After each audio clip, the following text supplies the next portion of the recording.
Saya termasuk kiai yang kalau ngelepas haji, mungkin yang haji itu mangkel. Karena saya tidak pernah muji-muji haji, meskipun saya melepas orang haji. Umumnya kiai kalau ada orang haji kan dilepas haji mabrur, tidak ada lain balasan kecuali surga. Itu ngenes ketika si kiai pidato tadi ternyata ngenes. Ngenesnya seakan-akan surga itu hanya milik yang haji. Anak koyo kula sepundi Gus wong kula ora kelar kaji.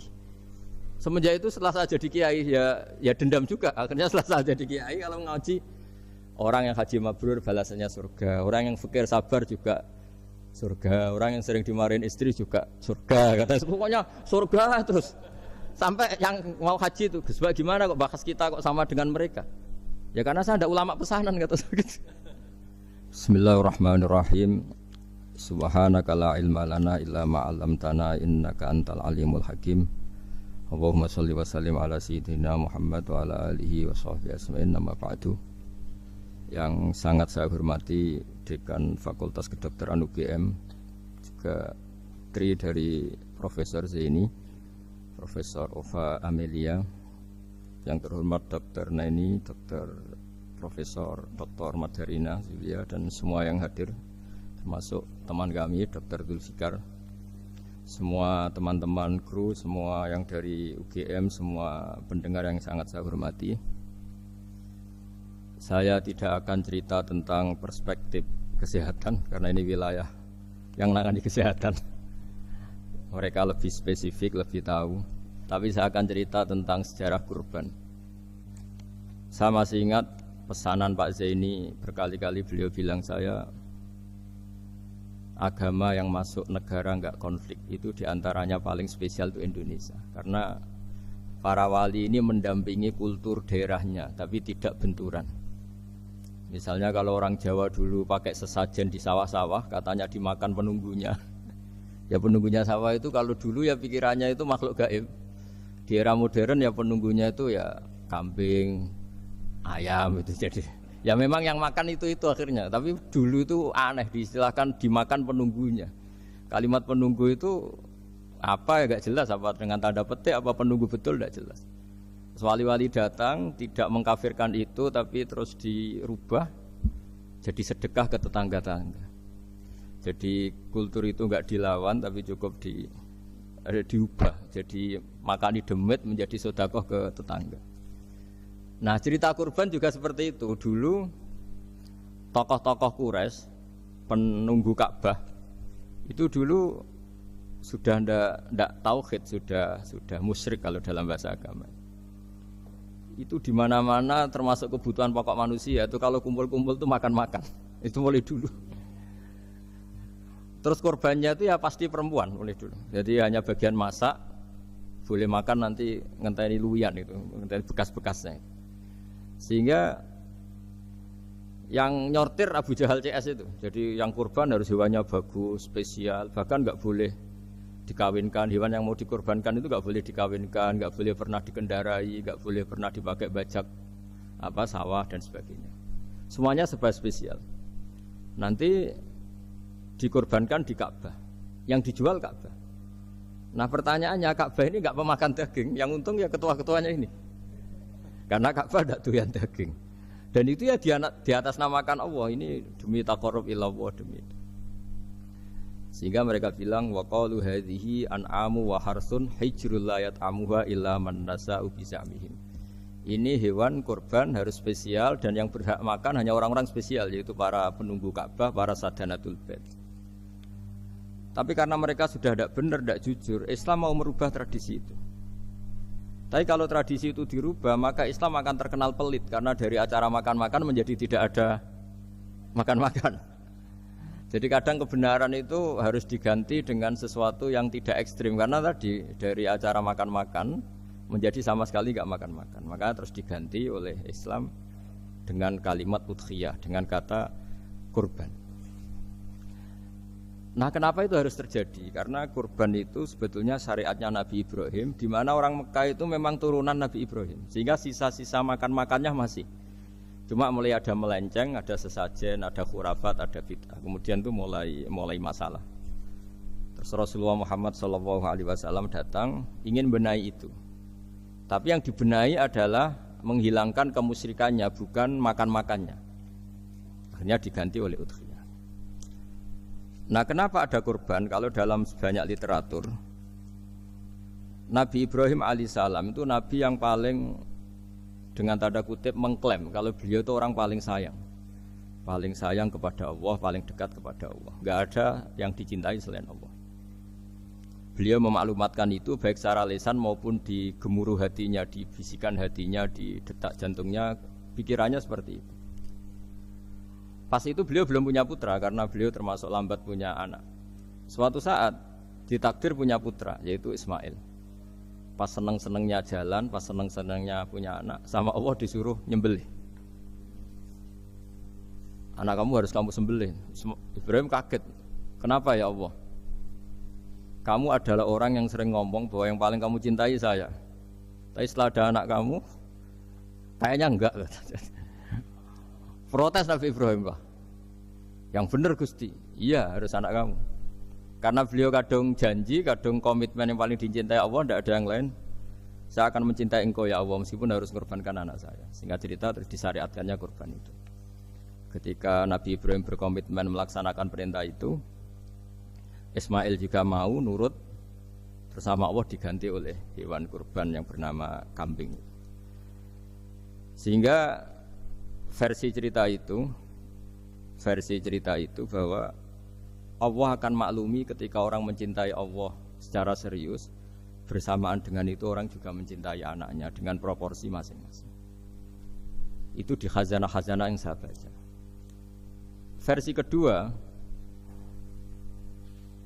tapi ini nanti nggak perlu dipertanyakan, nanti kalau UGM tanya itu versi yang paling baik, yang paling benar gimana? Yang tanya juga bid'ah, yang jawab juga bid'ah nanti. Karena itu wilayah yang kadung terjadi. Jadi kalau dalam ilmu hadis itu, kalau kadung terjadi, mbok kamu unggulkan yang mana, tetap saja yang terjadi hanya satu, mau sekelewat. Beda dengan istihad solusi. Karena mau terjadi ya kita uji coba. Kalau nggak cocok yang A ya cocok alternatif B, alternatif C. Kalau sudah kelewat, mau gimana? Kalau salah ya salah aja kan. Versi kedua begini. Semoga versi kedua ini yang benar. Kalau ini benar, keren. Nabi Ibrahim itu memaklumatkan diri. Kalau dalam bahasa Arab itu iddia itu mengklaim bahwa dia adalah orang yang paling sayang terhadap makhluk Allah, semua hamba Allah. Terus beliau diterbangkan ke langit. Ya karena UGM ini lembaga akademik, nanti saya baca teksnya. Kalau bahasa Arabnya itu takbirnya. Diterbangkan ke langit, ke alam malakut. Ya tidak usah ditanyakan, tanya terbang gimana, nanti ribet nanti itu. Setelah diterbangkan di langit, wa kadzalika nuri Ibrahim malakutas samawati wal ardh, diperkenalkan alam langit, terus dipertontonkan. Itu ada sekian hamba Allah yang nyabu, yang ngefly, yang dugem, pokoknya yang maksiat-maksiat itu. Ibrahim ditanya sama Allah, gimana itu mereka menurut kamu? Damirhum, habisi saja Allah. Mereka makan rezekimu, hidup di bumimu, tapi mereka tidak mengindahkan engkau. Matikan saja. Sama Allah diturutin. Jalan-jalan lagi sampai 3 kali peristiwa tempat-tempat maksiat itu dihabisin sama Nabi Ibrahim. Beliau minta sama Allah supaya itu dihabisin. Singkat cerita, terus beliau diturunkan sama Allah. Setelah diturunkan, ya Allah tidak jawab, tidak apa. Allah itu punya sunnah, punya tradisi, dengan nabinya itu tidak jawab. Suatu saat Nabi Ibrahim disuruh bunuh anaknya, disuruh nyembelih. Protes kan? Huwa samratu fuadi. Ini kekasih saya, putra saya, kenapa engkau nyuruh membunuh? Terus kata Allah, kamu tidak ingat di malam kamu saya mi'rajkan melihat hamba-hambaku, dan itu yang bikin aku, dan saya cinta sama mereka yang bikin saya. Kamu enak saja minta dibunuh. Sengkerian gantian saya yang minta, kamu tidak nurutin gitu. Kamu pas minta saya tidak tak pikir, langsung tak turutin. Kenapa saya yang sekarang minta kamu mikir gitu. Tapi huwa samratu fuadi, itu buah hati saya. Lah memangnya makhluk-makhluk itu makhluk siapa? Saya yang bikin. Kamu enak saja nyuruh bunuh. Nah semenjak itu jadi kearifan kita. Makanya Mbak Ova ini kalau guyonan di dunia kiai, kalau ada majikan bentak pembantunya yang salah meletakkan piring atau gelas, pasti cara berpikir mesti pembantunya ada cantik. Karena kalau salah tok kok dia cantik, itu mesti mikir. Enggak bisa orang bentak orang cantik gitu. Jadi sama, misalnya saya janjian sama Gus Fikar. Janjian, Gus datang hari Senin gini-gini, ternyata beliau enggak datang. Kalau saya tidak punya utang, tidak atasan saya pasti marah. Sudah janji kok gini-gini. Saya bisa marah itu sebetulnya sebabnya itu dua. Saya kecewa dan dia tidak punya jasa. Tapi yang diomongkan hanya, wah semua kamu khulful wa'di apa? Enggak tepat. Coba kalau ini atasan saya jadi dosen karena beliau misalnya. Saya punya utang beliau.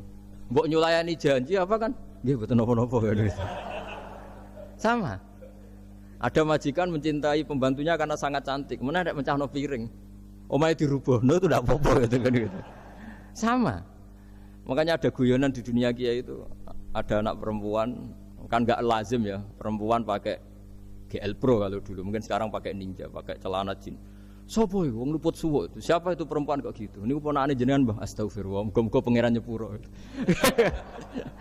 Jadi langsung rubah dari maksudkan menjadi ndak karena keluarga. Nah, jangan-jangan kebencian kita pada maksiat itu oke, kita wajib benci maksiat, tapi tetap ada catatannya. Plus yang maksiat itu tidak orang yang terkait dengan kita. Coba kalau yang maksiat itu orang yang terkait dengan kita, itu anak kita, ponakan kita, mungkin istri kita, paling mintanya ya Allah ampuni, ampuni. Sama-sama maksiat, yang satu minta dihabisin, yang satu kita minta diampuni. Fair gak kita sebagai manusia? Tidak fair. Tidak fair. Nah, ya iya gak fair ya. Apa ya fair? Mikir. Makanya kalau ada guyonan, ya itu tadi.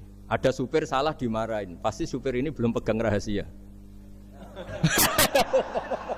Tapi kalau sudah pegang kartu, si majikannya punya apalah gitu, simpanan gitu. Wah ini pegang, berani marah gak? Tidak ada. Ini dokter kelik juga teman saya. Itu pengalaman sekali. Jadi itu guyonan kiai. Makanya jadi manusia itu gak pernah adil sebenarnya. Makanya Allah pernah mensifati manusia itu wa kanal insanu zaluman jahula. Manusia itu sangat zalim dan sangat bodoh. Kalau misalnya jenengan tanya, orang soleh pun itu gimana? Orang soleh asal manusia tidak nabi, itu ya mesti ada zalimnya. Makanya kalau dalam kitab hikam diterangkan, kitab hikam itu kitab yang olah manusia. Itu menyebut begini, manusia itu siapa? Dijawab, manusia itu mangkanat mahasinuhu masawiyah. Orang yang ketika baik saja salah, apalagi ketika salah. Kita misalnya punya toko laris itu, doanya mustajab, laris, pembelinya banyak, kualitasnya bagus. Pasti ada toko sekeliling yang megap-megap karena orang sekarang ke kamu kan gitu. Sama di kampus ya gitu, kalau ada kampus besar yang lain pasti ke masjid, terhalangi karirnya di semua. Sehingga orang supaya terus merasa salah, Rabbana dzalamna anfusana, meskipun kita sedang benar pun. Saya termasuk kiai yang kalau ngelepas haji, mungkin yang haji itu mangkel. Karena saya tidak pernah muji-muji haji, meskipun saya melepas orang haji. Umumnya kiai kalau ada orang haji kan dilepas haji mabrur, tidak ada lain balasan kecuali surga. Saya itu karena pernah kecil, pernah dengerin masyarakat. Itu ngenes ketika si kiai pidato tadi ternyata ngenes. Ngenesnya seakan-akan surga itu hanya milik yang haji. Anak koyok kulo sepudi Gus wong kulo ora kelar kaji. Semenjak itu setelah saya jadi kiai ya dendam juga. Akhirnya setelah saya jadi kiai kalau ngaji orang yang haji mabrur balasannya surga, orang yang fakir sabar juga surga, orang yang sering dimarahin istri juga surga. Kata pokoknya surga terus. Sampai yang mau haji itu, Gus gimana kok bahas kita kok sama dengan mereka? Ya karena saya ada ulama pesanan kata saya gitu. Jadi artinya gini. Ketika Anda muji ibadah haji, jangan kira yang ngenes tidak banyak, yang ngeluh juga banyak, karena mereka ada takdir gak mampu haji. Itu hebatnya Islam. Islam juga datang dengan solusi-solusi, misalnya Jumatan itu hajinya orang miskin, orang yang ingat Allah mulai subuh sampai matahari terbit juga sama dengan umroh. Jadi karena tidak semua orang itu mampu haji. Jadi itu Islam. Jadi nanti tak bacakan, jadi versi kedua itu Nabi Ibrahim diperingatkan Allah bahwa tidak seperti itu cara mengelola hambaku. Nah, Islam ini kata Allah anit tabi' millata Ibrahim hanifa. Referensinya Islam, mentornya Islam itu Nabi Ibrahim.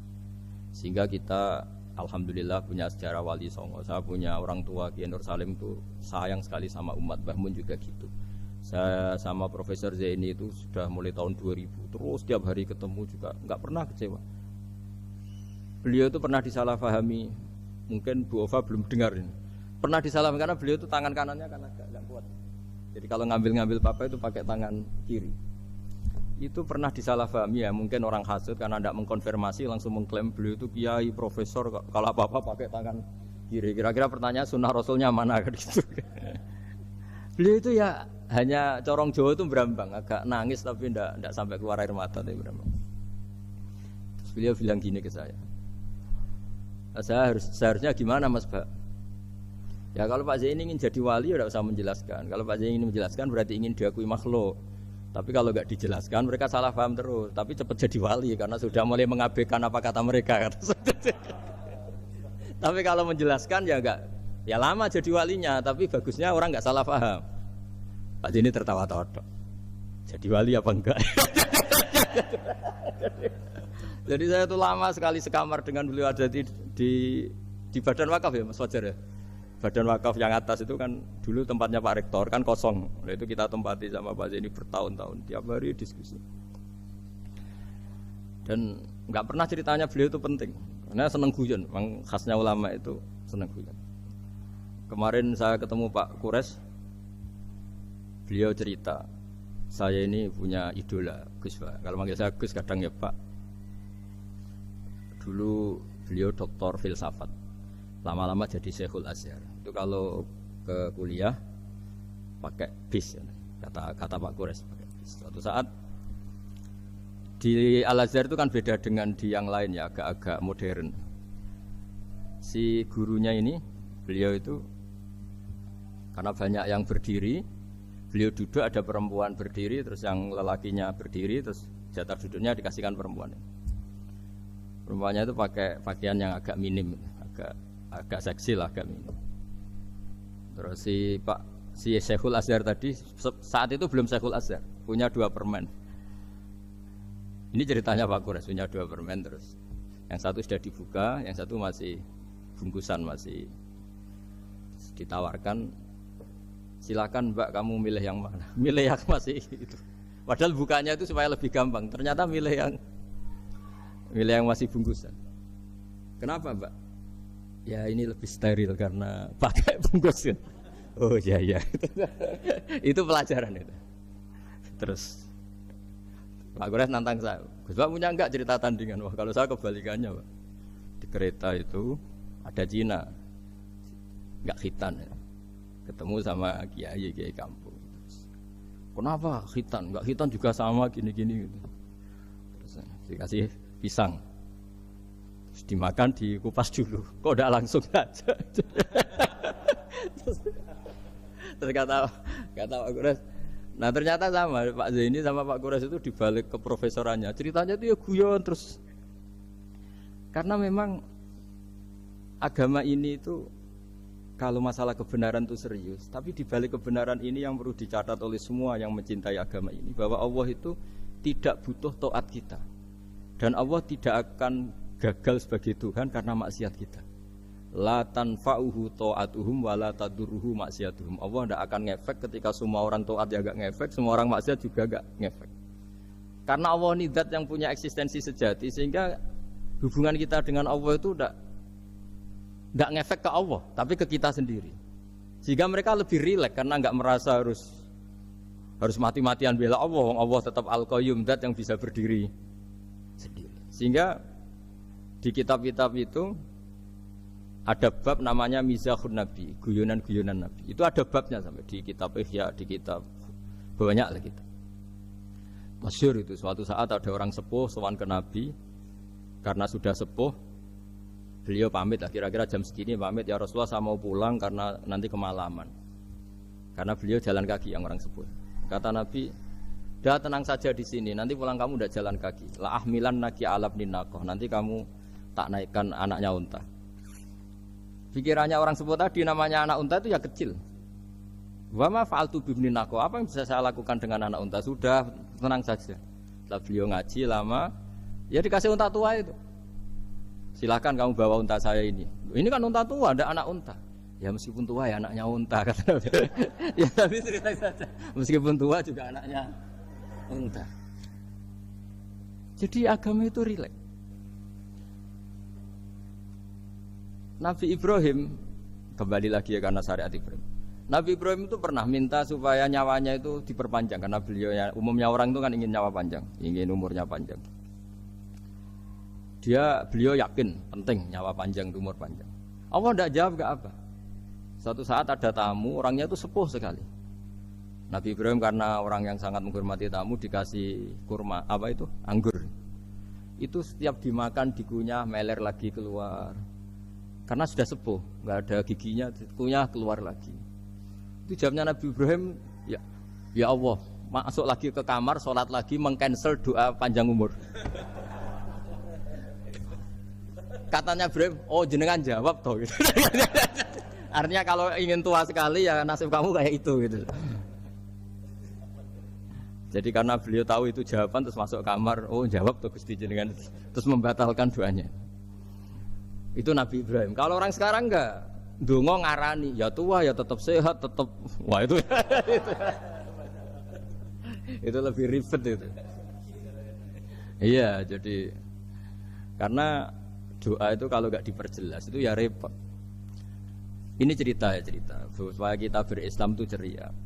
Saya Mbah Mun itu meskipun kiai top senengannya nggih guyon bapak saya. Tapi guyon itu ada yang wajib. Saya dulu itu janggal. Ini cerita ya mungkin kalau di kampus-kampus umum agak asing, tapi ini cerita. Nuduh zina itu dosanya besar sekali. Saya ulang lagi, nuduh orang lain zina itu dosanya besar sekali. Disebut bab qadzaf. Saya pernah menjumpai 3 kiai besar Bu Ofa, 3 kiai besar. Kiai top semua. Di majelis itu ada gosip bahwa si A itu punya selingkuhan sama Sri itu misalnya atau dengan siapa lah, dengan perempuan. Itu kalau di Arab itu senengannya pakai Salma, Laila Majnun Salma. Kalau di Jawa itu kasihan korbannya itu. Ya, tapi itu contoh saja. Itu si Kiai 3 tadi gak ngefek, malah tanya gini, loh apa perempuannya cantik? Wah cantik sekali Mbah. Cantiknya sampai kayak apa? Malah bicara cantiknya perempuan. Saya itu ya pertama iskal. Ini Kiai kok bakas orang apa? Cantik. Orang ayu ya. Setelah majelis itu bubar, yang penggosip tadi ya yang gosip ini gak Kiai, yang pembisiknya ada Kiai, yang gosip ini gak Kiai. Cuma Kiai 3 ini posisi mendengar. Tapi malah tanya cantiknya tadi. Singkat cerita setelah orang itu pulang bilang gini, Gus. Itu kalau saya bilang iya dengan gosip itu, saya ikut qadzaf, saya ikut menuduh orang lain zina. Itu dosa besar. Selain itu saya kiai, kalau saya bilang iya dianggap membenarkan. Maka untuk mengalihkan enggak bicara nuduh, jadi guyon tadi. Jadi guyonnya itu karena kalau kita tadi bilang iya artinya mengiyakan. Dan itu artinya qadzaf, punya dosa besar karena nuduh orang lain zina. Diperparah dia kayak besar kan orang menjadi percaya karena yang ngomong bukan penggosip lagi tapi ya. Maka dialihkan tadi. Loh, ayo nucung. Gitu. Sampai segitunya kearifan. Sehingga dulu ketika Ma'is itu seorang sahabat yang pernah salah besar. Itu Nabi ketika beliau ada gosip salah gitu ya, Nabi masih jangan-jangan kamu hanya mimpi, Cung. Jangan-jangan kamu hanya megang tapi tidak sampai zina. Sampai terakhir Nabi tanya, "Afi aklika syai'un?" Jangan-jangan otak kamu itu sudah agak error. Saking tidak inginnya Nabi mempercayai hal-hal seperti itu. Nah, problem kita di zaman sekarang justru kadang nyari-nyari supaya tahu buktinya. Yang dulu para orang soleh menghindari bukti itu supaya enggak suudzon. Sekarang orang mencari-cari bukti. Padahal itu dilarang, wala tajassasu, orang enggak boleh mencari-cari kesalahan orang lain. Nah, itu kearifan-kearifan yang saya dapatkan dari Bapak, dari Mbah Mun, dari Pak Zaini, dari Pak Gures. Mereka orang-orang yang luar biasa menghindari ngomong penting. Sekarang itu orang banyak yang sering ngomong penting. Sebenarnya itu malah salah. Karena kalau ngomong penting itu vonis terhadap orang lain. Dan kalau kamu rileks, tidak. Nabi dulu tuh rileks sekali. Ketika beliau ngaji gini, terus ada pemuda lewat bawa cangkul mengabaikan pengajian Rasulullah. Banyak sahabat bilang, celaka orang itu ada Nabi ngaji kok tidak ikut. Jawabannya Nabi unik. jangan-jangan dia punya keluarga yang harus kerja, dan kalau harus kerja untuk nafkah keluarganya itu juga ibadah. Itu ya sunnah saya. Jadi Nabi rileks saja, tidak tersinggung, tidak. Nah, kenapa kita butuh rileks? Karena kebenaran sekali dipaksakan itu jadinya benturan. Dan itu wali-wali Songo itu dulu sudah berpikir seperti itu. Sehingga Pak Zaini yang sering ngendikan sama saya, kita ini bisanya mengikuti Mas Bah, kalau manggil saya Mas, tidak bisa benturan. Sehingga tadi ada modifikasi dari sesajen menjadi sedekah, dari apa menjadi apa. Jadi tidak langsung benturan. Dan itu khazanahnya, bacaan-bacaannya banyak sekali. Termasuk peristiwa Udhiyah tadi. Jadi dulu kurban itu dipakai ajang orang-orang tokoh Quraisy supaya dapat daging yang bagus, di atas namakan Ka'bah. Jadi agama ini dijual mulai dulu. Kuno agama ini dijual. Dan agama mulai dulu ya prospek. Ka'bah itu bisa menyedot wisatawan berapa, wisata religi. Sehingga dulu ada Ka'bah tandingan, perhitungannya juga ekonomi. Jadi mulai dulu itu ya sudah seperti itu, mau apa Mang Allah bikin dunia seperti ini. Jadi mulai dulu agama itu ya, sampai orang Yahudi gak mau iman sama Nabi ya pikirannya sederhana. Kalau saya tokoh banyak yang sowan, banyak yang ngasih-ngasih. Kalau saya ikut Muhammad, saya anak buah, yang ngasih saya siapa? Jadi perhitungannya juga ekonomi. Jadi ketika Abraham mau bikin Ka'bah tandingan, itu perhitungannya juga ekonomi. Jadi ribet kan memang kalau manusia itu sudah ribet. Tapi Islam ini datang bukan untuk itu, tapi memaklumi itu. Itu hebatnya Nabi Ibrahim. Ketika beliau berdoa, ya Allah, keluarga kami saya tempatkan di Mekah. Rabbana liyuqimus sholata faj'al af'idatam minan nasi tahwi ilaihim warzuqhum minas samarat. Cuma menurut Islam dibalik, ya Allah, kita ini ingin anak-anak kami ini bersujud kepada Engkau, ingin anak-anak kami ini melakukan sholat. Tapi mereka ini manusia yang untuk ketahanan hidupnya butuh makan, butuh rizki, butuh ekonomi. Maka tolong ekonominya dijaga ya Allah. Jadi dibalik, demi sholat menjaga ekonomi. Jangan dengan demi ekonomi meninggalkan sholat. Jadi dibalik, jadi demi sholat menjaga ekonomi. Juga termasuk menjaga politik. Andaikan tidak ada orang Islam yang cakap politik, terutama yang soleh-soleh, kemudian negara bikin aturan ala mereka, sholat dianggap larangan, pengajian dengan larangan, juga repot. Makanya mulai dulu kiai-kiai itu ya politik, karena nggak ingin negara ini diatur oleh orang yang anti sholat, anti agama. Karena kalau negara terserah yang sedang jabat, kemudian yang jabat tidak soleh, bisa nganggap maksiat-maksiat tidak ilegal, yang pengajian justru ilegal. Nah, di sini kenapa banyak orang-orang soleh dulu ya rata-rata ya berpolitik, mulai sebelum kemerdekaan sampai setelah kemerdekaan. Jadi itu ada filosofinya. Nah, bahwa ada oknum-oknum yang tidak seperti itu ya monggo, itu oknum. Tapi sebetulnya awal-awalnya kenapa banyak orang soleh yang politik, karena nggak ingin negara ini dipimpin oleh orang-orang yang anti agama, anti kebaikan. Sehingga berkahnya apa? Berkahnya negara ini berkonstitusi secara Islam.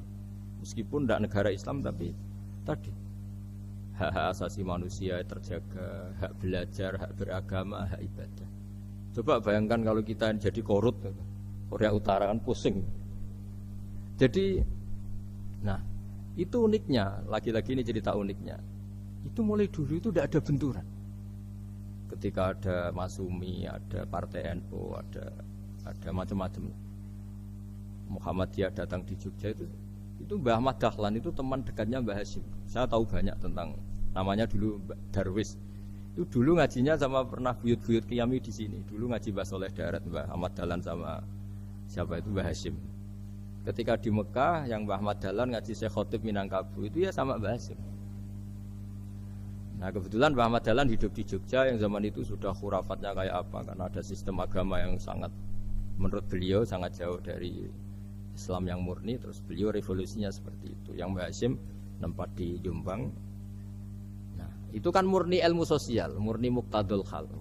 Terus beliau punya metode yang berbeda, tapi nggak masalah, mulai dulu nggak masalah. Kemudian jadi kalau yang kadang-kadang memasalahkan tuh ya memang yang nggak tahu masalah. Sebenarnya dulu itu ya biasa aja, karena ya itu urusan metode, urusan. Saya teruskan masalah udhiyah. Jadi yang diceritakan Nabi Ibrahim tadi, bahwa benci seseorang kita atas namakan maksiat itu tidak segampang itu. Karena jangan-jangan kebetulan yang maksiat itu keluarga kita. Apakah kita punya kebencian yang sama saat yang maksiat itu keluarga kita, atasan kita, teman kita? Ya kayak tadi.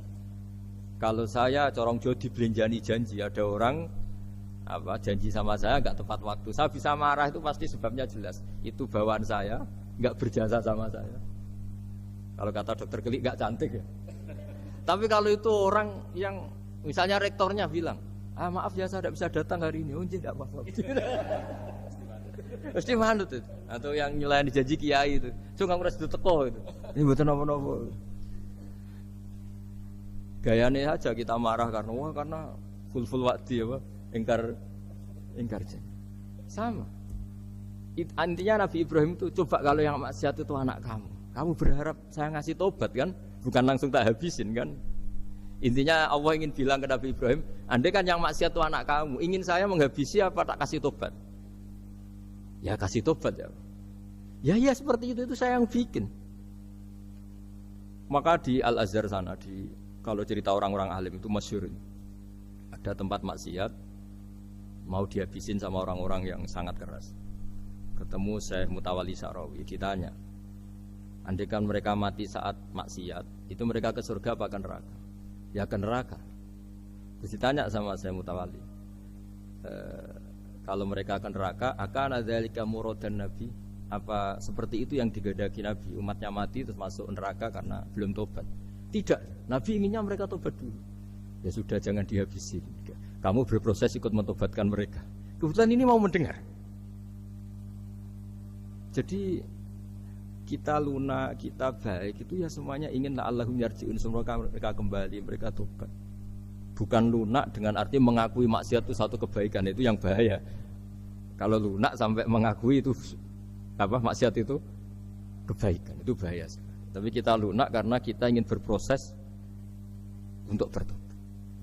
Karena tadi kalau kita punya nurani itu mesti, andai kan yang maksiat itu anak kita atau teman dekat kita atau orang yang berjasa sama kita, apa kita bisa tegas? Kira-kira gimana? Bisa kamu tegas sama anak kandung? Berat. Ditantang minggat saja pusing. Ya makanya terus ini saya baca teks aslinya ya, supaya mungkin sebagian yang punya kitabnya atau memang punya tradisi akademik supaya mendengar ini. Saya baca ini versi yang kedua ini di kitab Hikam. Kitab Hikam juga termasuk kitab pegangan para kiai, halaman 4 juz 2. Diredaksikan gini, waqat adzaballahu ta'ala, ini masih tentang kurban. Waqat adzaballahu ta'ala khalilahu Ibrahim fi ba'di mawatinihi al-azimah. Jadi Allah kalau dalam bahasa Arab memberi teguran itu namanya takdib. Makanya kalau orang nakal itu, kalau orang Jawa bilang kurang ajar. Sebenarnya ajar itu kan tahun ajaran baru. Ajar itu kan barang baik. Ya kan disebut tahun ajaran baru. Pengajaran, ajar itu kan barang baik. Jadi kalau kurang ajar berarti kurang baik. Itu bahasa Arabnya orang yang kurang ajar perlu diajari. Itu kalau orang Arab bilang ditakdib. Diwarai toto kromo, diadabkan. Jadi belum punya adab diadabkan. Itu udah, tapi tentu Nabi Ibrahim nggak sampai kurang ajar. Ini kan cerita bahasa ya. Jadi kalau sebenarnya ajar itu udah buruk-buruk, kurang ajar berarti orang ini kurang pelajaran, kurang. Tapi di Jawa itu agak salah kaprah. Kalau kurang ajar itu ekstrim. Misalnya duduk di meja itu disebut kurang ajar. Sebenarnya ada se-ekstrim itu. Saya teruskan ya. Terus wa 'allamahu kaifa yatakhallaku bihadzal khuluqil karim inda tilaihi alal asrar. Terus disebutkan anak Ibrahim annahu arhamul khalqi qol farafa'ahu wa ta'ala hatta asyrafa ala ahlil ardi. Nabi Ibrahim diterbangkan ke langit sehingga melihat di bumi yang maksiat-maksiat itu.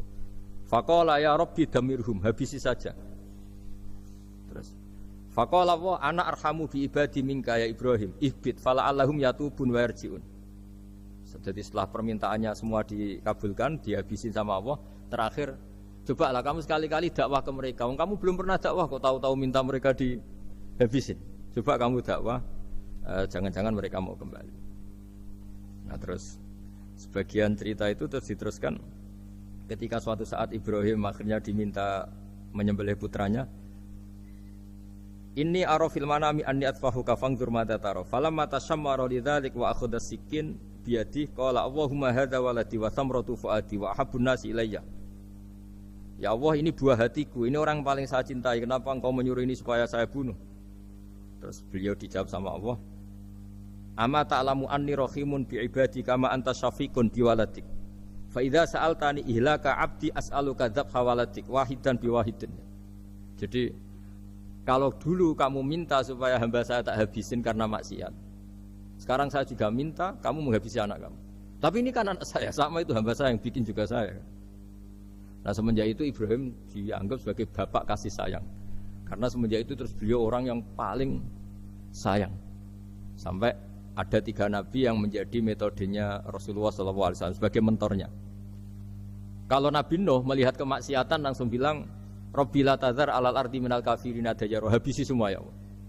Tapi kalau Nabi Ibrahim apa? Faman tabi'ani fa innahu minni wa man asani fa innaka ghafurur rahim. Orang yang ikut saya ya karuan kelompok saya, dan yang sebelum ikut semoga engkau mengampuni. Tentu lewat proses dakwah, lewat proses. Nah, Wali Songo, kembali ke Wali Songo dan para guru-guru kita, itu seperti itu semua. Jadilah Islam yang di Indonesia, Islam rahmatan lil alamin, itu konstruksinya ya dari ilmu-ilmu seperti itu. Bacaannya seperti itu.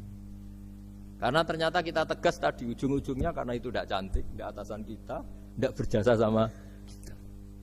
Kamu kalau ada supir telat, supir kok telat datang kantor gitu, pasti supir itu belum pegang rahasia. Setelah pegang rahasia tak jamin aman itu meskipun telat. Karena lebih ngeri pasti. Artinya manusia itu kayak apa ngeklaimnya tegas, disiplin, objektif. Kira-kira iya apa enggak? Enggak lah kayaknya ya. Ya pasti tadi.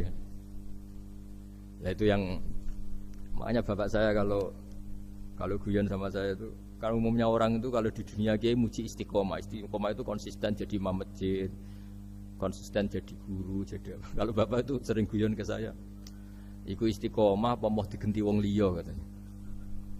Artinya di balik istiqomah itu juga ada catatan lain. Jangan-jangan ambisi gak mau diganti orang lain. Jadi intinya manusia itu dalam benar saja ada unsur salahnya, apalagi pas salah gitu maksudnya. Nah ya pas benar saja ada unsur salahnya, apalagi pas salah. Itulah dengan sudut pandang seperti ini adalah orang terus gak gampang menghakimi orang lain. Karena manusia yang baik adalah cukup dia merasa aibnya banyak, salahnya banyak, kemudian itu menyibukkan dia dari mencari-cari aibnya orang lain. Makanya kalau dalam cerita Ibrahim alaihissalam, karena kurban itu identik dengan syariatnya Nabi Ibrahim. Ini saya punya catatan yang kemarin tak baca juga di Jakarta. Itu suatu saat Nabi Ibrahim itu didatangin orang Majusi dulu. Orang Majusi itu ya tidak beragama. Singkat cerita Nabi Ibrahim itu terkenal kaya dan suka menghormati tamu. Dulu tamu itu sangat penting dihormati karena dulu nggak ada warung, terus padang pasir. Kalau sekarang itu ya wajib dihormati tapi tidak wajib-wajib banget. Karena biasanya sudah marung di mana-mana. Sudah marung di mobilnya bawa apa? Bekal. Kalau dulu di padang pasir kalau tamu nggak dihormati bisa mati betul. Kadang 2 hari perjalanan itu nggak makan nggak apa karena di padang pasir warung nggak ada, nggak bisa ngopi-ngopi ya. Sehingga kalau menghormati tamu dulu itu pahalanya luar biasa ngasih makan itu. Kalau sekarang ya pahalanya biasa aja karena ya tamunya makannya ya biasa aja karena sudah kenyang duluan itu. Singkat cerita orang ini datang ke Ibrahim minta dikasih makan. Nabi Ibrahim mengatakan kamu syaratnya harus Islam dulu, kalau enggak katanya makan. Karena Ibrahim itu seorang nabi dan beliau komitmennya seperti itu, si tamu tadi putus asa. Akhirnya wala itu ya sudah meninggalkan Ibrahim. Setelah beberapa jangkah Allah bilang ke Nabi Ibrahim, orang itu umurnya berapa tadi bilang ke kamu? 50 tahun. Pernah enggak orang itu kelaparan? Kata Allah, enggak, baru ini kelaparan. Terus kata Allah, mundu khamsina sanatan nut'imuhu ala kufri Falau nawal tahu lukmatan min ghairi antu talibahu bitahiri dinik lakana ahsan. Orang itu umurnya 50 tahun. Itu ya tak kasih makan padahal dia majusi. Kamu baru diminta sehari saja minta syaratnya Islam. Terus itu ada di kitab apa Ar-Risalah Al-Qusairiyah di halaman 262. Jadi cuma dulu itu motifnya semuanya agama, bukan atas nama demokrasi atau kebebasan beragama. Karena dulu itu orang dulu itu kan saking sayangnya Allah apa-apa konstitusinya ya perintah Allah. Dan ternyata perintah Allah seperti itu. Akhirnya dipanggil. Kemana ya majusi ke sini tak kasih makan. Terus majusinya kan kaget. Ada apa? Kenapa kamu rubah? Ditegur Tuhan. Iya ditegur Tuhan. Jadi dan alhamdulillah saking simpatiknya orang majusi tadi akhirnya masuk Islam. Sama itu kan mirip orang Yahudiyah atau Yahudi itu yang tanahnya itu diambil ya sama Amr bin As untuk perluasan masjid di Mesir. Ya ketika lapor ke Sayyidina Umar, ngiranya itu kan dibenarkan perluasan masjid, ternyata Umar belain yang Yahudi. Iya, yang punya tanah harus dikembalikan tuh haknya. Jadi Islam itu menghormati hak kepemilikan meskipun itu milik non muslim. Jadi kata Allah, mut khamsina sanatan nut'imuhu ala kufri. Falau nawal tahu lukmatan min ghairi antu talibahu bitahiri dini. Bu dikasih makan aja, tidak usah nyuruh ganti agama. Wong saya saja yang Tuhan ngasih makan dia sudah 50 tahun tanpa syarat. Tanpa syarat. Ya jadi ini cerita ya Bu Ufa. Jadi kita mungkin kenangan saya dengan Bapak, Bu Ufa dengan Profesor saya ini kebetulan teman dekat sekali sama saya dan hampir tiap hari saya ketemu minimal 3 jam bertahun-tahun. Sampai kalau kehabisan cerita akhirnya cerita keluarganya karena kesuwen belajar karena akhirnya cerita keluarganya.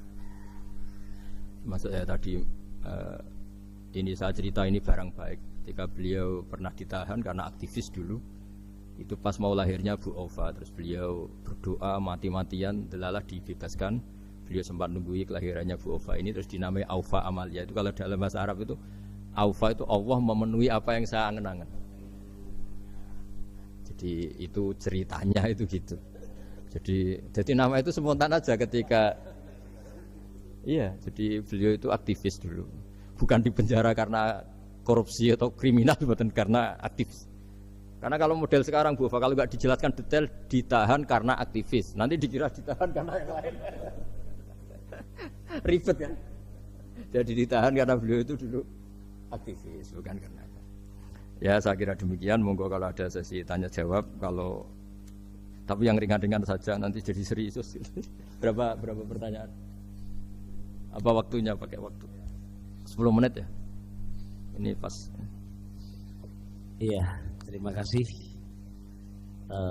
Pak Gus Baha yang sudah menyampaikan cukup baik ya untuk pencerahan kita semua terkait dengan bagaimana kehidupan bermasyarakat dan bagaimana kita mensikapi salah benar, begitu juga terhadap orang-orang yang mungkin selama ini tidak kita duga ternyata banyak hal-hal yang kita dapatkan pada sore hari ini. Saya yakin dari pemirsa atau dari Bapak Ibu yang hadir secara langsung maupun virtual ada hal-hal yang akan ditanyakan. Kita masih punya waktu cukup kurang lebih 1/4 jam. Oh kelamaan ini. Kelamaan, iya. Tadi 10 menit perjanjiannya. Iya. Tadi 10 menit. Iya. Pas ini. Kami persilakan dari yang hadir terlebih dahulu. Sudah sangat jelas sudah ini. Sudah pinter semua. Ya, ini ada pertanyaan. Yang pertama katanya Assalamualaikum warahmatullahi wabarakatuh.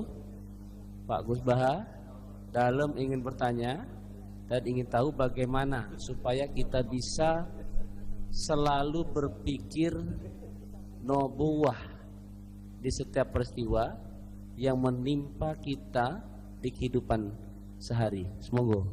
Gimana? Ulang lagi.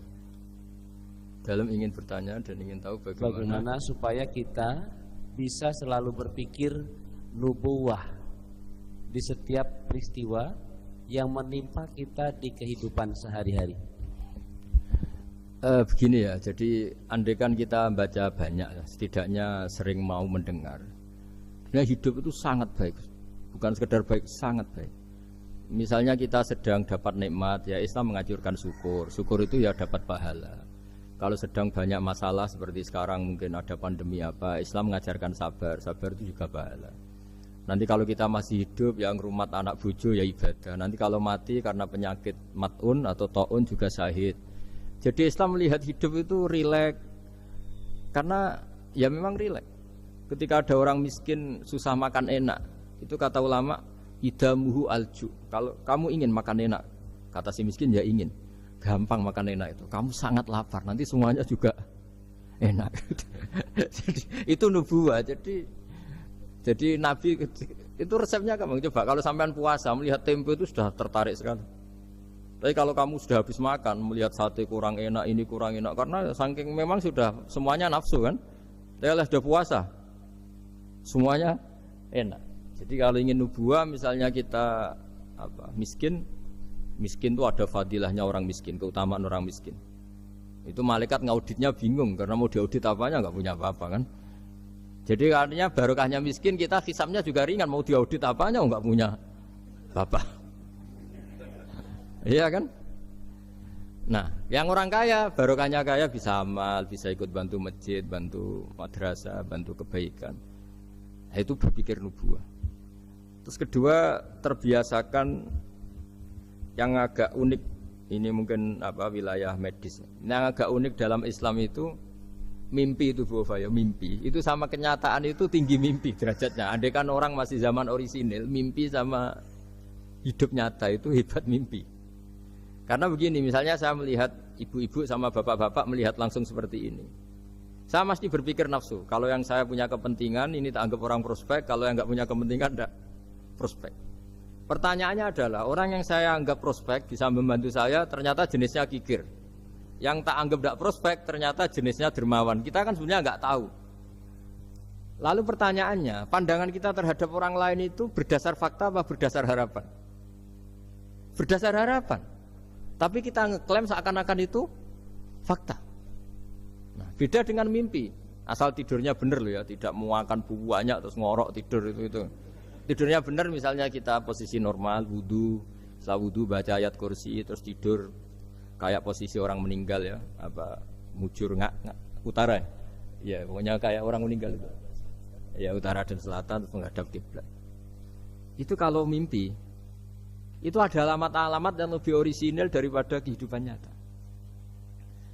Ini contoh akal. Nah, artinya gini, makanya Nabi pernah ngendikan mimpi itu bagian dari 46 dari bagian kenabian. Itu jumlahnya 46%. Tapi ya tidur yang seperti tadi. Artinya gini, sarana kita bisa mendeteksi alam gaib, kalau boleh dibahasakan alam gaib, itu sebetulnya orang Islam itu masih punya sarana satu, yaitu mimpi. Karena dengan mimpi ini semua organ kita, semua sistem kita itu kayak off. Setidaknya sistem keinginan kita. Yang ada adalah pemberian gitu, cara berpikir agama lah ya. Saya tidak tahu kalau cara berpikir media. Jadi kalau orang tidur, itu sistem keinginannya dia kan habis, hilang. Yang ada keinginan Allah. Jadi dia posisi diberi. Tapi kalau kita terjaga gini, melihat orang lain, wah ini prospek, ini enggak. Padahal faktanya orang ini yang kita sebut prospek ternyata antipati sama kita atau enggak keinginan nolong kita. Yang kita bilang enggak prospek justru orang yang di hatinya ingin menolong kita. Kan enggak pernah tahu kita. Makanya banyak orang salah pilih kan di situ. Karena bagaimana orang lain kamu vonis atau kamu hakimi, kamu statuskan sesuai keinginan kamu. Kalau mimpi kan enggak bisa. Nah sehingga kalau dalam penelitian Bu, kenapa Nabi itu, mimpinya Nabi itu wahyu. Ya kan kalau dalam agama kan mimpinya Nabi itu wahyu. Karena tidurnya normal gitu. Normal artinya kelas A tadi lah.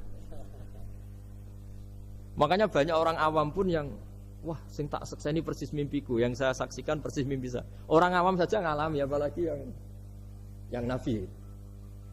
Nah, artinya untuk mendeteksi nubuah selain tadi ya, kita kan seperti yang saya ceritakan berkali-kali. Kalau ingin nubuah itu sebenarnya gampang. Maksudnya bermental nubuah.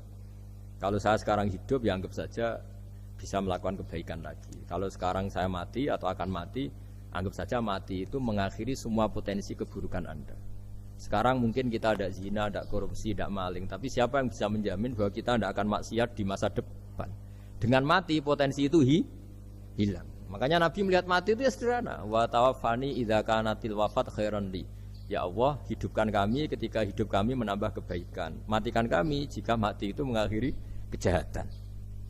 Jadi Allah maj'alil hayata ziyadatan li fi kulli khairin wal mauta rohatan li min kulli syarrin. Ya Allah, ketika saya hidup, dianggap saja ini potensi menambah kebaikan. Kalau saya mati, dianggap mawon mengakhiri semua kejahatan.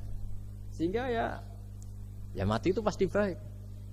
Makanya kalau ada koruptor, ada preman mati, kalau kiai-kiai saya baik ya, sampai orang-orang tidak ikhlas.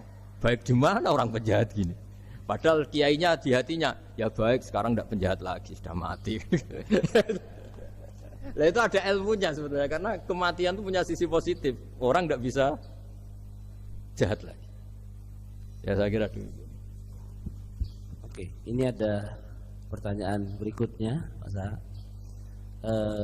Ketika kita menyembelih sapi atau kurban yang kita kurbankan, kalau dilihat tampilan itu sehat ya, namun ketika disembelih itu ada beberapa bagian, misalnya hati, limpa itu terpesi cacing. Apakah yang sebagian terpesi ini membatalkan syarat kita kurban? Setelah itu apakah kita akan mengganti hewan atau bagaimana? Makasih. Kalau Islam ya, Islam kan istilahnya masyhur itu ya dalam pegangan ilmu usul fikih. Nahnu nahkumu bidzahir, kita ini hanya berpegangan yang kita lihat.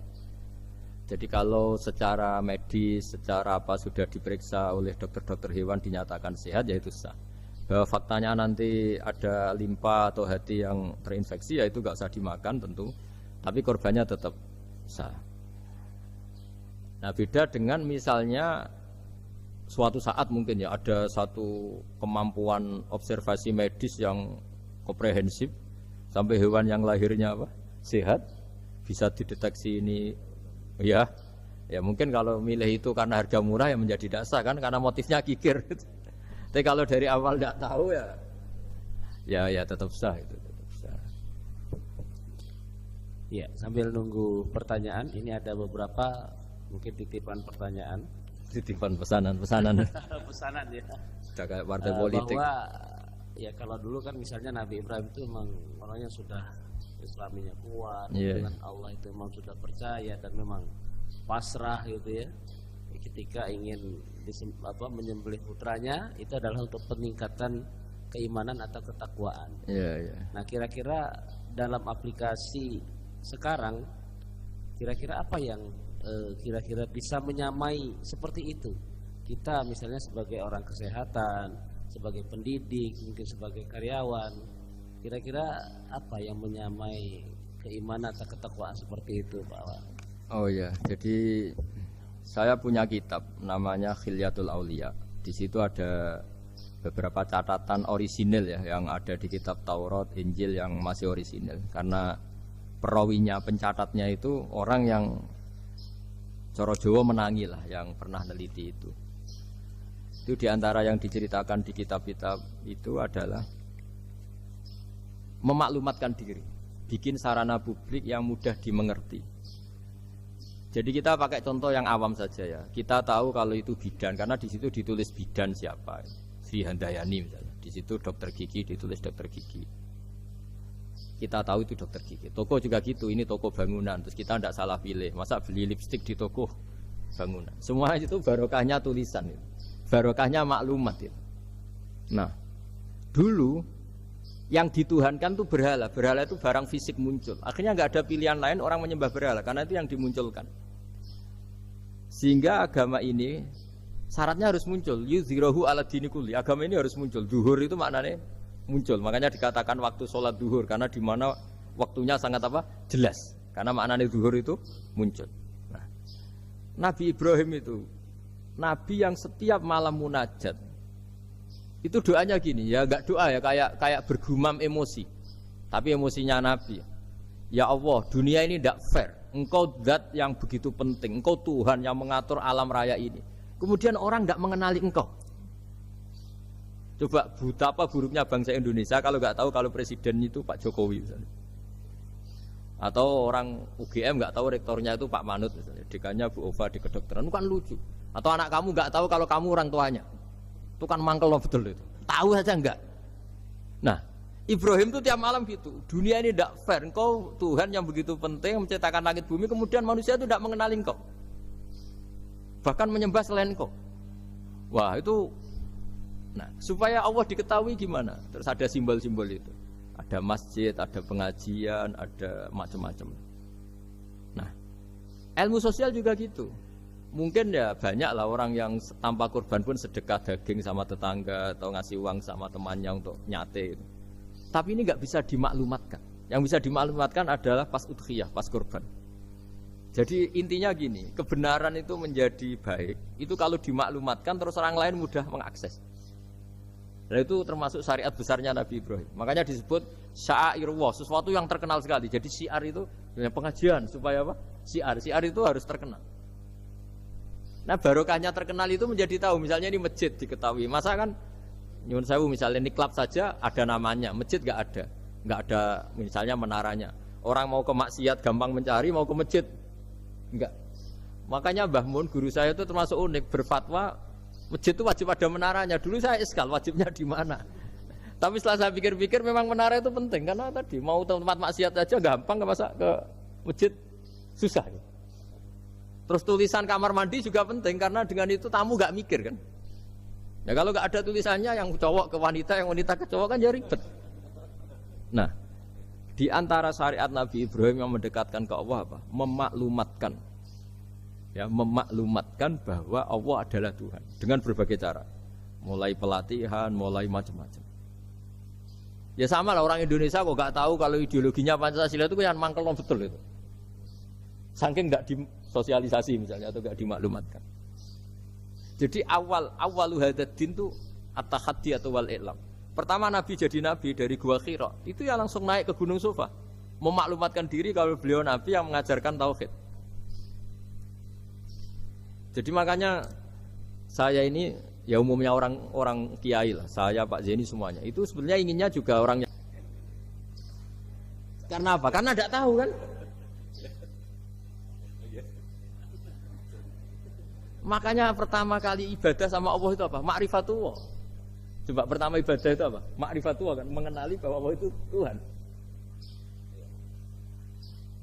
Jadi itu yang paling penting. Kalau tidak tahu, misalnya di pondok saya ini terus dianggap Pak badi madu isinten dulu aku kiai deh cerita kan ngenyak uang. Jadi makanya Nabi Ibrahim itu mangkelnya kayak apa? Wong dunia ini milik Allah, kemudian orang-orang ini nggak tahu Allah itu siapa. Taunya makhluk kayak berhala, kayak apa yang malah dianggap Tuhan. Nah ya itu jadi kalau ingin dekat Allah dalam konteks modern ya maklumatkanlah kebenaran ini. Sampai kebenaran ini mudah diakses, mudah dipelajari, mudah dipahami karena tadi dimaklumatkan. Ya saya kira demikian. Ini itu. Oke, terima kasih. Masih ada? Oh iya, ini ada terakhir ya. Masih 1, 2, 3, 4. Wah, kalau gitu. Banyak ini ternyata. Ya, yang berikutnya dari Umi Zakiyah Malang. Assalamualaikum Pak Gus Baha. Berkaitan dengan langkah-langkah ibadah haji tentang apa yang dilakukan oleh Nabi Ibrahim, yaitu wukuf. Ya? Apakah betul saat yang di layarnya kok beda? Yang Umi Zakiyah.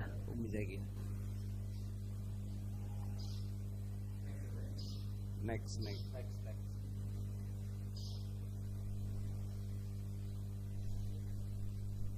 Firman terus. Nah, iya. Ismi. Harus dibatasin kan? Oh iya. Iya nanti kita batasi. Kok nanti ya? Ini soalnya sangat menarik ini. Iya. Ini ada Dewi Ismi. Apakah benar? Ya ini, apakah benar kisah penyembelihan Ismail itu dipalsukan? Wah, itu jawabnya gampang, nggak benar. Apa hubungan kurban dengan Idul Adha yang secara harfiah artinya perayaan atau merayakan waktu duha? Ya. Nah, monggo. Kalau cerita penyembelihan Ismail itu jelas benar ya, karena ada di Al-Quran. Jadi yang jadi perdebatan mufassir itu apakah benar-benar Ibrahim itu sampai menyembelih, maksudnya sampai meletakkan pisau di leher, apa setelah berkomitmen mau menyembelih sudah dibatalkan Allah karena Allah menghormati apa? Komitmennya. Jadi tapi hampir semua ulama berpendapat memang ya sempat benar-benar sampai fisik Ibrahim meletakkan apa? Pisau di lehernya, kemudian lam yu'assir syai'an, misalnya tidak membekas sama sekali, terus diganti itu.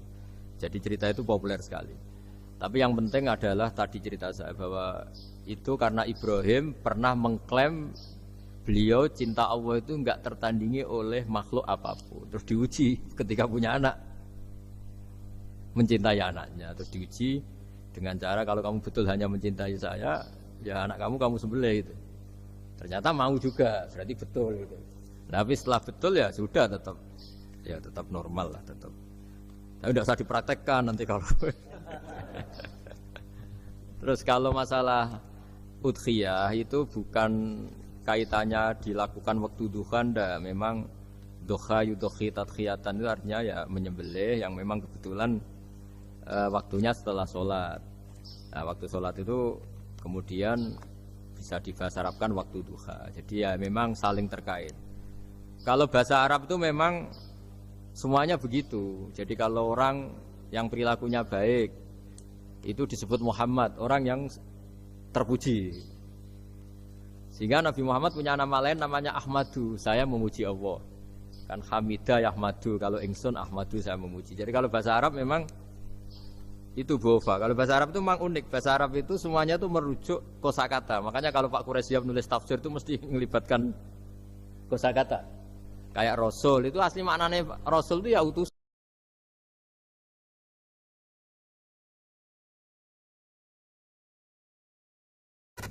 Dapat istrinya orang. Kalau bareng yang korban kan harus sama suaminya orang kan. Ya saya bilang gitu. Ya Allah itu tidak kayak yang kamu pikirkan gitu. Kalau dia ikhlas ya nanti kan tetap ke surga itu ya gampang saja lah, tidak harus seperti itu. Jadi dia bayangkan. Yang jelas memang kaidahnya gitu ya. Kalau satu sapi cukup untuk 7 orang. 7 orang itu bisa keluarga, bisa orang yang kita amali ya.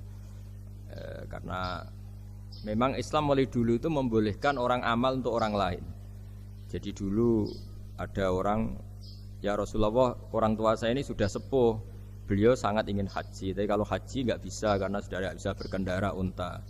Kata Nabi, ya sudah kamu saja yang haji sebagai ganti bapak kamu. Sehingga idza mata ibnu Adam ingkoto amalu itu termasuk anak yang soleh, sodako dan apa. Memang mulai dulu Islam itu ada beberapa hal yang amal itu bisa diamali pada orang lain. Awaladin solihin yatullah, terus adalah beberapa. Nah korban juga gitu. Biasanya anak-anak yang soleh itu perasaannya dulu bapak kami miskin, nggak mampu berkorban, nggak mampu akikah. Biasanya anaknya terus melakukan itu untuk bapaknya. Nah memang jadi perdebatan ulama, apakah kemudian mayit ini dapat pahalanya enggak? Jawabannya gini, kalau mayit itu orang soleh dapat. Kalau nggak soleh, itu kemungkinan dapat kecil. Misalnya gini, ada mayit yang zaman hidup itu antipati ngamal. Kok enak, duitku sing ngilang, wong liya nyate gitu. Dia mentalnya mental kikir yang beranggapan kok kenaan tetangga kami, uang kami yang habis, orang lain yang nyate. Terus dia mentalnya gitu dibawa mati. Kemudian anaknya soleh berkorban untuk bapaknya. Lah yang seperti ini ada potensi gak sampai karena dia tidak pernah punya niat. Itu beda dengan orang yang zaman hidup memang ingin korban, cuma secara ekonomi enggak mampu. Makanya pentingnya innamal a'malu binniyat itu di situ. Amal itu terserah niat. Dalam banyak sarah, ya sarah itu penjelasan yang rinci, itu dijelaskan. Kenapa orang mukmin masuk surga selama-lamanya, padahal dia jadi mukmin hanya 80 tahun. Misalnya kita hidup di dunia kan rata-rata 80 tahun. Karena dia berkomitmen andikan hidup 1000 tahun juga tetap mukmin, andikan hidup 2000 tahun ya tetap mukmin, tetap sholat. Setiap orang soleh perasaannya gitu. Andikan kita hidup 2000 tahun juga tetap seperti ini kan, ya tetap sholat, tetap. Nah, sehingga karena niat itu dia diganjar surga selamanya. Karena dia bayangkan andikan di dunia selamanya juga akan iman selamanya. Nah, orang kafir juga berkomitmen gitu, yang belum rubah maksudnya. Kalau dia hidup ya akan kafir terus. Ya, makanya dia kafirnya 80 tahun, misalnya hukumannya juga neraka yang lama sekali karena. Nah, kira-kira itulah. Makanya kalau mayat tidak soleh ini kita yang sebagai ulama berdebat karena tadi. Itu kan ibarat gini, ada mayat sama sekali nggak pernah sholat, bahkan dulu itu mengkritik orang sholat. Terus dia mati, anaknya jadi orang soleh sering tanya saya, Gus sholatnya bapakku tak kodoin ndak? Wong era sholat kodoin yuk kaku hati kan? Beda dengan misalnya kita punya bapak soleh, misalnya terus pas beliau koma, ya misalnya ini koma 2 hari kan keluarganya kalau kodoin kan paling 2 hari pas koma. Lah ini orang nggak sholat mulai kecil sampai tua sampai mati. Anaknya soleh tersiksa, anak saya tak kodok ikan. Lah bapakmu sholat boten. Wah, ya kesel gue. Sudah kesel, orang ini nggak pernah berkeinginan sholat. Kan beda dengan Nyun Sewu ibu saya atau bapaknya Mbak Ova. Memang ibu saya ya tidak sholat itu karena sudah koma atau sudah apa, sudah banyak alat-alat medis yang terpasang. Ini cara ngodoi jumlahnya ya jelas. Dan sumbut karena memang beliau andikan sehat komitmennya juga sholat. Nah ini yang orang kadang salah kaprah, bisa enggak amal sampai mayit? Sebetulnya di dunia ulama perdebatannya bukan masalah sampai tidaknya, mayitnya ini siapa? Gitu. Kalau mayit ini soleh jelas, dawuh Nabi man sanna sunatan hasanatan falahu ajruha wa ajru man amila biha ila yaumil qiyamah. Orang baik kemudian mengajarkan kebaikan pasti dia dapat investasi kebaikan itu. Dan siapapun yang meniru dia dapat sahamnya. Itu enggak ada perbedaan antara NU, Muhammadiyah, Wahabi, semuanya sama. Yang debat itu yang nggak paham, tak jamin itu yang debat itu yang nggak paham. Wong hadisnya jelas sahih apa? Siapa yang mensyariatkan kebaikan, kemudian kebaikan itu ditiru oleh orang setelahnya, maka dia akan dapat kebaikan itu dan kebaikannya orang yang meniru itu. Itu kan hadis sahih, nggak ada perdebatan sama sekali. Ya terus yang terakhir ini terakhir betul itu. Ya sudah. Iya. Kalau dituruti mungkin sampai Isya nanti ya nggak selesai nih, pertanyaannya masih cukup banyak. Ya, terima kasih atas pencerahannya. Mudah-mudahan kita bisa mengaplikasikan dalam kehidupan kita sehari-hari. Untuk berikutnya agar kita mendapatkan hidayah, petunjuk dari Allah dan lebih barokah, kita akan menutup doa. Sebelumnya saya sebagai moderator, apabila ada kekurangan, kekhilafan, saya mohon maaf yang sebesar-besarnya. Dan apabila ada kebenaran, itu betul-betul dari Allah Subhanahu wa Ta'ala. Untuk selanjutnya doa penutup kami persilahkan kepada Gus Baha untuk menutupnya. Bismillahirrahmanirrahim. Ahmaduka bi anna lakal hamda la ilaha illa anta al-hannanul mannan. Ya badi'as samawati wal ardi ya hayyu ya qayyum ya dzal jalali wal ikram. Anta rizquna ya wa husna tawadifika wa tahati. Allahumma shalli wa sallim ala nabiyyika Muhammad wa ala alihi wa sahbihi ajma'in. Allahumma ij'alna aminin salimin mu'afin min kulli bala'in fil akhirah. Waj'al ya Allah istima'ana hadha istima'an mubarakan ma'suman wa iftiraqana ba'da dzalika iftiraqan mahfuza. Innaka ala kulli syai'in qadir, innaka ala kulli syai'in qadir, innaka ala kulli syai'in qadir. Allahumma yassir wa la tu'assir wa ma yassir wa la tu'assir wa ma yassir wa la tu'assir. Fa inna taysira la asira 'alaika yassir wa anta ala ma tasha'u qadir. Rabbana atina fid dunya hasanah wa fil akhirati hasanah wa qina adzabannar. Sallallahu ala sayyidina Muhammad wa ala alihi wasallam. Subhana rabbika rabbil izzati amma yasifun wa salamun alal mursalin. Assalamualaikum warahmatullahi wabarakatuh. Pemirsa Hidayah Rabbi yang budiman, segala puji bagi Allah, Tuhan semesta alam. Salawat dan salam semoga tercurah kepada junjungan kita Nabi Muhammad sallallahu alaihi wasallam. kepada keluarga beliau, para sahabat, dan seluruh umatnya yang istiqomah meniti jalan kebenaran hingga akhir zaman. Alhamdulillah, pada kesempatan kali ini, marilah kita merenungi satu tema yang penting dalam kehidupan seorang muslim, yaitu dua jenis dosa dan jalan menuju ampunan ilahi. Tema ini terinspirasi dari sabda Rasulullah SAW yang penuh makna. Tidak disebut sebagai dosa kecil apabila dosa tersebut dikerjakan secara terus-menerus, dan tidak disebut dosa besar apabila disertai dengan istighfar. Hadis ini diriwayatkan oleh Imam Ahmad dan lainnya, sebuah pesan yang ringkas namun mengandung pelajaran yang sangat dalam dan luas. Pemirsa Hidayah Rabbi yang budiman, dosa dalam pandangan Islam adalah sesuatu yang menghalangi kita dari rahmat Allah. Ia adalah noda di hati, penghalang keberkahan, dan sumber kesengsaraan dunia dan akhirat. Jika tidak segera disadari dan ditobati, dalam ajaran Islam dosa dikategorikan ke dalam dua jenis besar, yaitu dosa kecil dan dosa besar. Namun, sebagaimana sabda Rasulullah SAW tadi, pembagian ini tidaklah mutlak. Sebuah dosa kecil bisa berubah menjadi dosa besar jika dilakukan terus-menerus tanpa rasa bersalah. Sebaliknya, dosa besar pun bisa diampuni oleh Allah Subhanahu wa Ta'ala jika disertai dengan istighfar dan taubat yang sungguh-sungguh. Mari kita uraikan satu persatu. Pertama, dosa kecil yang dianggap remeh. Pemirsa Hidayah Rabbi yang budiman, dosa kecil adalah pelanggaran terhadap larangan Allah Subhanahu wa Ta'ala yang tidak disertai dengan ancaman langsung berupa laknat, neraka, atau hukuman yang berat. Contohnya seperti berbicara dusta dalam hal ringan, memandang yang haram secara sepintas, bergibah ringan, atau meninggalkan amal sunnah. Namun ingat, dosa kecil ini bukanlah berarti bisa disepelekan. Dalam sebuah riwayat dari Abdullah bin Mas'ud radhiyallahu anhu, beliau berkata, sesungguhnya seorang mukmin melihat dosanya seperti gunung yang siap runtuh menimpanya, sedangkan orang fajir melihat dosanya seperti lalat yang hinggap di hidungnya, lalu ia usir begitu saja.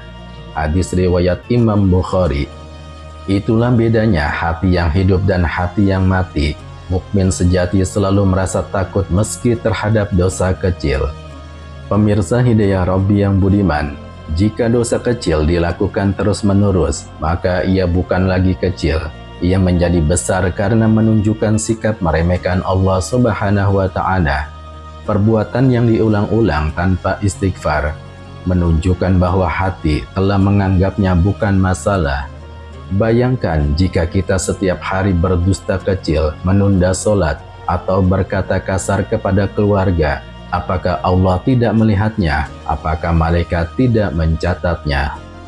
Allah Subhanahu wa Ta'ala berfirman dalam Al-Quran yang artinya, dan kamu mengira hal itu perkara yang ringan saja, padahal itu di sisi Allah adalah besar. Quran Surat An-Nur ayat 15. Inilah bahayanya meremehkan dosa kecil. Kedua, dosa besar yang terampuni dengan taubat. Pemirsa Hidayah Rabbi yang budiman, sementara itu, dosa besar adalah perbuatan maksiat yang jelas dilarang dalam syariat, disertai ancaman keras dalam Al-Quran dan Sunnah, seperti syirik, durhaka kepada orang tua, menghabisi nyawa orang, berzina, mencuri, memakan riba, dan sebagainya. Namun pemirsa yang budiman, kabar gembiranya adalah Allah Maha Pengampun. Tidak ada dosa besar yang tidak bisa diampuni jika pelakunya bertobat dengan sungguh-sungguh. Allah Subhanahu wa Ta'ala berfirman dalam Al-Quran yang artinya, katakanlah, wahai hamba-hambaku yang melampaui batas terhadap diri mereka sendiri, janganlah kalian berputus asa dari rahmat Allah. Sesungguhnya Allah mengampuni semua dosa. Dialah yang Maha Pengampun, Maha Penyayang. Quran Surat Az-Zumar ayat 53. Subhanallah, betapa luasnya rahmat Allah. Bahkan dosa sebesar gunung jika disertai tobat akan diampuni.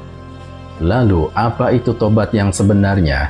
Pemirsa Hidayah Rabbi yang budiman, Tobat bukan sekedar mengucapkan astagfirullah. Tobat harus memenuhi syarat sebagai berikut. Pertama, menyesali dosa yang telah dilakukan. Kedua, berhenti dari perbuatan dosa itu.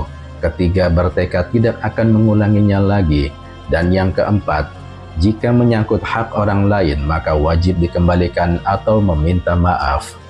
Sebagai contoh, mari kita renungkan kisah sahabat yang mulia, Ka'ab bin Malik radhiyallahu anhu, yang tidak ikut serta dalam perang Tabuk tanpa uzur.